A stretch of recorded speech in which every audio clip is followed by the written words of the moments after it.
അയാളുടെ തൗബന്റെ ഭാഗം കൂടി എടുത്തോളൂ. വകതബഹു അഹ്മദ് ഇബ്നു തൈമിയ്യ ثم أشهدوا عليه أنه تاب مما ينافي ذلك مختارا. അങ്ങനെ നേരത്തെ അതിനെതിരായിട്ട് അദ്ദേഹം ചിലപ്പോൾ പറഞ്ഞു പോയതോ എഴുതിപ്പോയതോ ഉണ്ടെങ്കിൽ അതിൽ നിന്നെല്ലാം അദ്ദേഹം തൗബ ചെയ്തു എന്നതിന് അവർ സാക്ഷികളെയും നിർത്തി. മുഖ്താറൻ, ആരും നിർബന്ധിച്ചിട്ടൊന്നല്ല, യഥേഷ്ടം തന്നെ. وذلك في خامس عشر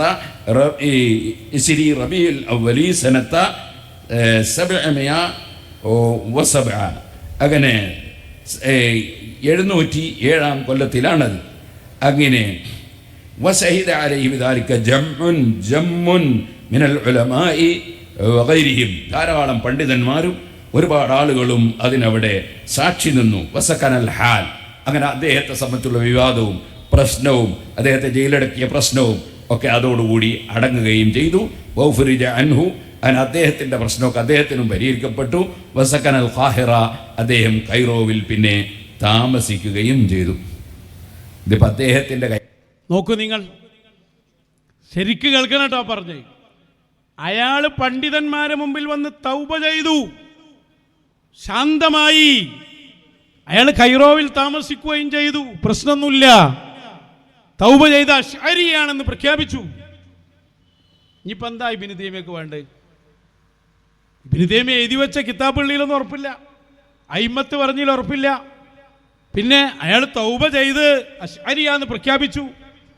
നാലാമത്തെ വലിയ അബദ്ധമായ വാദ അത് കൈപ്പടയിൽ എഴുതിയിട്ടുണ്ട്. ഏത്? അശ്അരിയാണ് ഞാൻ മാറി എന്നുള്ളത് പച്ച നുണ വായിക്കുക. ദുറുൽകാമിനത, ദുറുൽകാമിലെ അയാളെ കൈപ്പടയൊന്നുമില്ല. ദുറുൽകാമിലെ ഒരു ആൾ മറ്റാൾക്ക് എഴുതിയ കത്തെടുത്ത് ഉദ്ധരിച്ചതാണ് അസ്കലാനി ഇമാം. ആ കത്തിലുള്ള ഇല്ലോ ഇല്ലാത്ത ആർക്കറിയാം? കൈപ്പടയിൽ എഴുതിയെന്ന് വേറെ ആളെ എഴുതിയാണ്, അവിടെ കയ്യെഴുത്ത്. എന്നിട്ട് അത് കൈപ്പടയിലും. ഇനി അഞ്ചാമതായി കൊണ്ടുവരുന്നത് ഇബ്നു ഹജർ തങ്ങളെ സംശയത്തിൻ്റെ നേലിൽ കൊണ്ടുവരികയാണ്. ജാഗ്രത പാലിക്കണേ, ഇയാളെ കൂടങ്ങൾ കൂടിയാൽ നരകമുറപ്പ്. കൊണ്ടുപോകുന്നത് ഇബ്നു തൈമിയ്യയുടെ വിശ്വാസത്തിലേക്കാണ്. അയാളെ വിശ്വാസം കുറേ കാലമായി ഇവിടെ പറഞ്ഞുകൊണ്ടിരിക്കുകയാണ്, ഇപ്പോൾ സ്ഥിരീകരിക്കുകയാണ് ഇയാള്.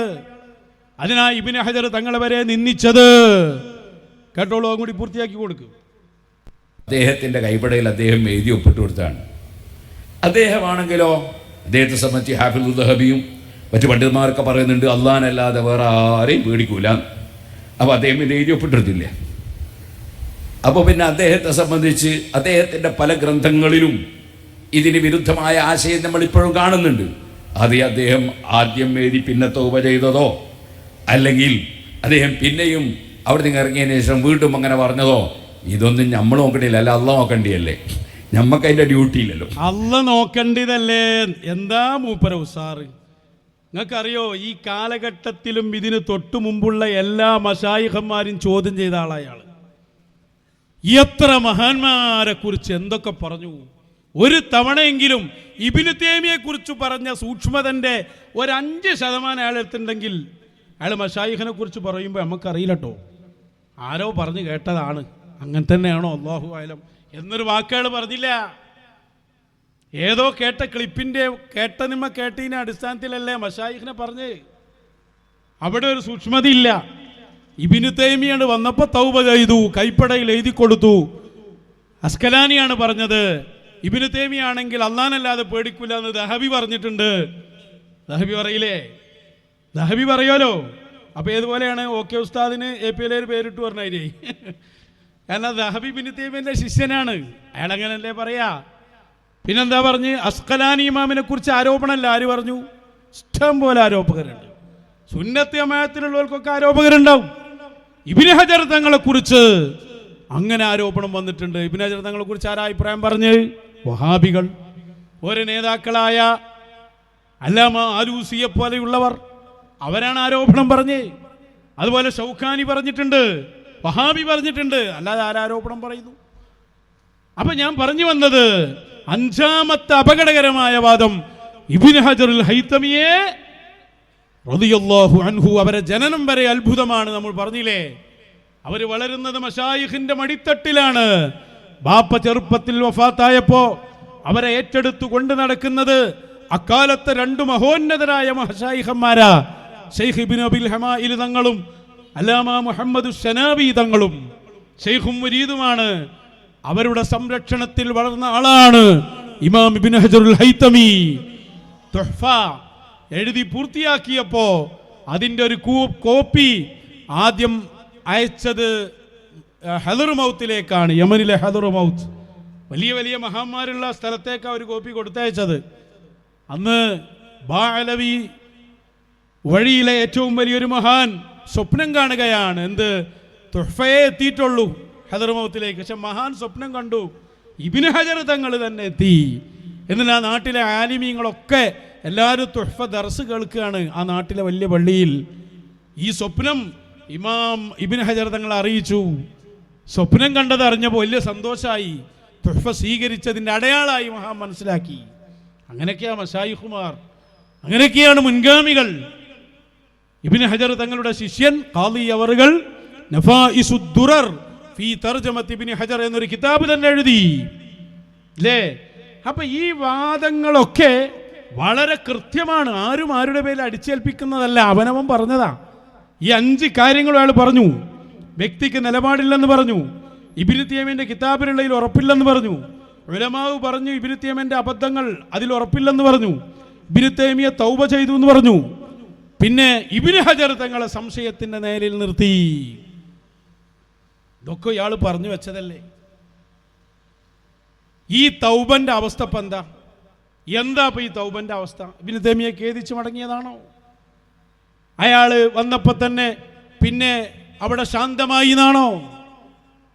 അയാളെ പിന്നെയും ജയിലിലടക്കപ്പെട്ടു. ജയിലിൽ നിന്നാണ് അയാൾ മരിക്കുന്നത്.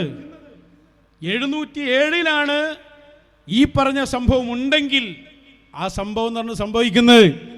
പിന്നെ 728 വഫാത്ത്. 20 കൊല്ലം ഇബ്നു തൈമിയ ജീവിച്ചു. ആ ജീവിതകാലത്താണ് വലിയ വലിയ ശിഷ്യന്മാരായി പിന്നീട് വന്നവരൊക്കെ ഇബ്നു തൈമിയയുടെ കൂടെ ഉള്ളത്. ഇബ്നു അബ്ദുൽ ഹാദി, ഇബ്നുൽ ഖയ്യിമുൽ ജൗസി, അവരൊന്നും ഇബ്നു തൈമിയ മാറി എന്നല്ല പറഞ്ഞ് ഞങ്ങളുടെ ഈ തെറ്റായ വിശ്വാസം ഇബ്നു തൈമിയയിൽ നിന്ന് സ്വീകരിച്ചു എന്നാണ്. തെറ്റാന്ന് പോലും അറിയില്ല. ഞങ്ങളുടെ വിശ്വാസം ഇബ്നു തൈമിയ തന്നതാന്നാ പറഞ്ഞേ. വലിയൊരു ഗുണം കൂടി ഉണ്ടായി ഇന്നലെ. അതെന്താന്ന് വെച്ചാൽ നമ്മളെ കുളത്തിലിറങ്ങിയൊരു സാധനം ഉണ്ടായിരുന്നല്ലോ. അയാൾ കുറേ കാലമായിട്ട് മുങ്ങിയതായിരുന്നു. 87 നിർത്തിപ്പോയതായിരുന്നു. കുരുവട്ടൂർ ഗണ്ണൻ എന്ന് പറഞ്ഞ് പിന്നെ അവിടുന്ന് ഒന്നുമില്ല, ഇങ്ങനെ കിടന്നതാ. അപ്പം നമ്മളന്ന് പറഞ്ഞിരുന്നു ഈ എങ്ങനെ നിർത്തല്, തുടങ്ങണം, തുടരണം. സംഗതി എന്താ? സംഘടനൻ്റെ ഉള്ളിൽ മുസ്ലിയാമാരൊന്നും ഇനി പറയണ്ടെന്ന് തീരുമാനമെടുത്തു. ഇയാളോടും പറഞ്ഞു മിണ്ടിപ്പോകാൻ പാടില്ല. അങ്ങനെ ഇയാളിങ്ങനെ പോയി നമ്മളിങ്ങനെ ചോദിച്ചു എന്താ മിണ്ടാത്ത്, കഴിയൂല എനക്ക്. ലാസ്റ്റ് നമ്മൾ പറഞ്ഞു വരാൻ തന്നെ ഞങ്ങൾ ഈ പറയണത്. ലാസ്റ്റ് നാടന്മാരൊക്കെ ഇറക്കി നോക്കാന്ന് വിചാരിച്ചു. എന്ത് നാടന്മാർ? കിതാബല്ലേ ചർച്ച. കുടുങ്ങി. ലാസ്റ്റ് ഇബ്നു തൈമിയയിൽ വട്ടം കറങ്ങിയപ്പോൾ ലാസ്റ്റ് പറഞ്ഞു കുഴപ്പമില്ല, എന്നാലും ഒരു സമാധാന ആളുകൾക്ക് ഉണ്ടായിക്കോട്ടെ, ഈ ഒരു എപ്പിസോഡാണ് കൊടുത്തേക്ക്. അങ്ങനെ വന്നു നോക്കിയതാ. നമ്മളെന്നും പറയുന്നതാണ് ഇയാൾ വരണം. വന്നാൽ ഒരുപാട് കാര്യങ്ങളുണ്ട്. കാരണം പൊട്ടത്തരങ്ങളല്ലേ പറയൂ.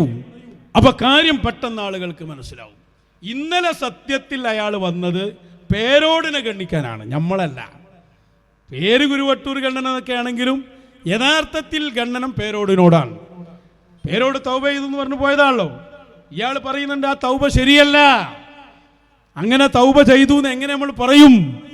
അതിനുശേഷം അയാൾ പിന്നെയും ജയിലിലായിട്ടുണ്ട്. ആ കാലത്ത് ആരും അത് അംഗീകരിച്ചിട്ടില്ല. തൗബ ചെയ്തു എന്ന് പറയാൻ പാടില്ല. ഇതന്നല്ലേ നമ്മളും പറയുന്നത്. മാണിക്കക്കല്ല് വന്നുകൊണ്ടേ ഇരിക്കണം, നിൽക്കാൻ പാടില്ല. അത് ആളുകൾക്ക് മനസ്സിലാകണമെങ്കിൽ സംഭവം അതിൻ്റെ 2-3 ചേരിയായിട്ടുണ്ട് ഇബ്നു തൈമിയ വിഷയത്തിൽ. അപ്പം അലവി തക്കാഫിനെ പോലുള്ളവർ ഭയങ്കര ഈർഷ്യതയിലാണ്. അപ്പം പേരോടിനെതിരെ ഉള്ളിലൂടെ കുത്താനാണ് ഇവർ ഈ ചങ്ങായിനെ വിടുന്നത്. ഇവർക്ക് തിരിയില്ലല്ലോ. എന്തായാലും ഉഷാറായിട്ടുണ്ട്. അപ്പം ഇബ്നു തൈമിയ തൗബ ചെയ്തു. ആ വിഷയത്തിൽ ഇബ്നു ഹജർ തങ്ങൾ വരെ ചെറുതാക്കി. എങ്കിൽ ആ തൗബ ശരിയല്ല എന്ന് വാളക്കുളം തന്നെ വന്ന് പറയാണ്. അതല്ലേ നമ്മൾ പറയുന്നത്? ശരിയാന്ന് മനസ്സിലായില്ലേ? തൗബ ചെയ്തു എന്ന് പറഞ്ഞു പോയാൽ അത് അബദ്ധാണ്. നോക്കൂ നിങ്ങൾ, ഇന്നലെ വന്നിട്ട് പറഞ്ഞൊരു സംഭവമാണ്, വെളുപ്പിച്ചു കൊടുക്കും. 128-ലാണ്. അവിടെ പണ്ഡിതന്മാരുടെ മുമ്പിൽ ഉത്തരം മുട്ടിയപ്പോൾ അവിടെ അദ്ദേഹം അത് സമ്മതിച്ചു കൊടുക്കുകയാണ്. സമ്മതിച്ചു കൊടുത്തിട്ട് പിന്നെ അദ്ദേഹം വീണ്ടും ആശയത്തിൽ നിന്നും മാറി.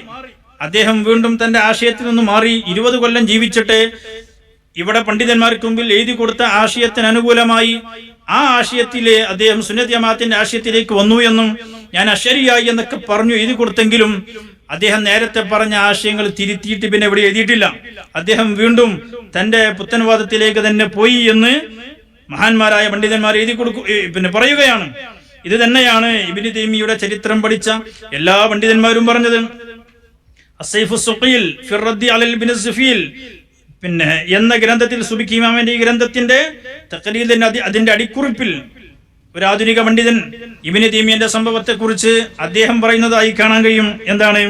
ഇബ്നു തൈമിയ്യ അദ്ദേഹം ഇതൊക്കെ എഴുതി കൊടുത്തെങ്കിലും ലാക്കില്ലം തംലി മുദ്ദത്തുൻ അലാ ദാലിക ഹത്താ നഖല ഇബ്നു തൈമിയ്യ ഉഹൂദഹു വ മവാസിഖഹു.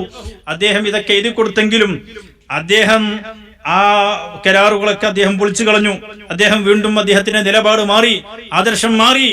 അങ്ങനെ അദ്ദേഹം ഒരുപാട് സമയത്ത് ഇത് ഒരു പ്രാവശ്യം മാത്രമല്ല, പണ്ഡിതന്മാരുടെ മുമ്പിൽ വരുമ്പോ അദ്ദേഹം നിലപാട് മാറ്റി എഴുതി കൊടുക്കുന്നു, മാപ്പ് എഴുതി കൊടുക്കും പോലെ എഴുതി കൊടുത്തത് ഒരു സംഭവം മാത്രമല്ല. അദ്ദേഹം ഒരുപാട് ഹിജറ 698, ഹിജറ 705, 718, 721, 722, 726 അദ്ദേഹത്തിന് ഇതുപോലെ സംഭവം ഉണ്ടായിട്ടുണ്ട്. അപ്പൊ ആദർശ സ്ഥിരതയില്ലാത്ത വിഷയത്തില് കറക്റ്റ് അല്ലേ ഈ പറഞ്ഞേ? അതാ ഞാൻ പറഞ്ഞു, ഇനി അയാളെ കണ്ട ഒരു ചായ വാങ്ങിക്കൊടുത്തേക്ക്. കാരണം നമ്മൾ പറഞ്ഞ അതേ സംഭവമാണ് അയാൾ പേരോടിനോട് പറയുന്നത്. കാരണം പേരോട് എന്താ ചെയ്ത്? തൗബ ചെയ്തു പറഞ്ഞാണ് പോയതാണ്. തൗബ ചെയ്തു, അത് രേഖപ്പെടുത്തിയത് അസ്ഖലാനി ഇമാമാണ്. മുമ്പ് കള്ളത്തരം പറയൂല. ഇബ്നു ഹജർ ആണെങ്കിൽ പിന്നെയും പേടിക്കണം. അപ്പൊ ആ തൗബയെ സ്ഥിരീകരിച്ചു പോവുക പേരോട് ചെയ്ത്. ഇയാൾ എന്താ പറഞ്ഞേ? ആ തൗബ അയാൾ കുടുങ്ങിയപ്പോൾ പറഞ്ഞതാണ്, ഉത്തരം മുട്ടിയപ്പോൾ പറഞ്ഞതാണ്. ആ പറഞ്ഞതിൽ തൗബ ഉണ്ടായിട്ടുണ്ടെങ്കിൽ തന്നെ അതിൽ അയാൾ ഉറച്ചു നിന്നിട്ടില്ല. അയാൾ പഴയ ആദർശത്തേക്ക് തന്നെ പോയി. അയാൾ പിന്നെയും ജയിലിലായി. ജയിലിൽ നിന്നാണ് മരിച്ചത്. ഇതെല്ലാ ഉലമാവും രേഖപ്പെടുത്തിയതാണ്. അതാ ഞങ്ങൾ ഈ പറയുന്നത്. എല്ലാ ഉലമാവും രേഖപ്പെടുത്തിയതിനെതിരിൽ ഇയാൾ തൗബ ചെയ്തു എന്ന് പറഞ്ഞു പോയപ്പോൾ അതിനെതിരെയാണ് ഞങ്ങൾ വന്നത്. എത്ര വ്യക്തമാണ്. ഇനിയും വരണം മോനെ, നിൽക്കരുത്, വന്നുകൊണ്ടേ ഇരിക്കണം. വേഗം കാര്യം തീരുമാനമാവും. ഇതല്ലേ അയാൾ തൗബ ചെയ്തു എന്ന് പറഞ്ഞപ്പോൾ ഞങ്ങൾ പിടിച്ചു, ചെയ്തിട്ടില്ല. അതയാൾ ബുദ്ധിമുട്ടായ സമയത്ത് മജീദ് വലിയാർ പറഞ്ഞതുപോലെ പറഞ്ഞതാണ്. ഞാൻ ഉദാഹരണ സഹിതം പറഞ്ഞു, ഈ ബുക്ക് ഞാൻ പിൻവലിക്കുന്നു, കുത്തുഫുല്ലാലം. ഇതാരും പറഞ്ഞിട്ടല്ല, എൻ്റെ സ്വന്തം ഇഷ്ടപ്രകാരമാണ്. എല്ലാവർക്കും മനസ്സിലായി സ്വന്തം ഇഷ്ടപ്രകാരം തന്നെ അല്ല. അച്ഛൻ പത്തായത്തിനും കൂടി ഇല്ലാറിനെ പോലെയായി. ഇതേപോലെ ഇബ്നു തൈമിയ്യ സ്വന്തം ഇഷ്ടപ്രകാരമാണ് അതിൽ പറഞ്ഞതുകൊണ്ടാ, അല്ലാത്തോണ്ടാ? അതല്ലാത്തതുകൊണ്ടാണ് മുഖ്താർ എന്ന് പറയുന്നത്. ഇമാം സുബ്കിയെ ഖണ്ഡിക്കാനാണ്. സുബ്കി ഇമാം തള്ളിയതാണ് അതിനെ. അപ്പൊ വാളക്കുളം മൗലവി വന്നിട്ട് പറഞ്ഞു തന്നത് അത് തൗബല്ല, തൗബ ചെയ്തു എന്ന് പേരോട് പറഞ്ഞ അബദ്ധാണ്. മുഴുവൻ ഇമാമിയങ്ങളും പറഞ്ഞതിനെതിരാണ്.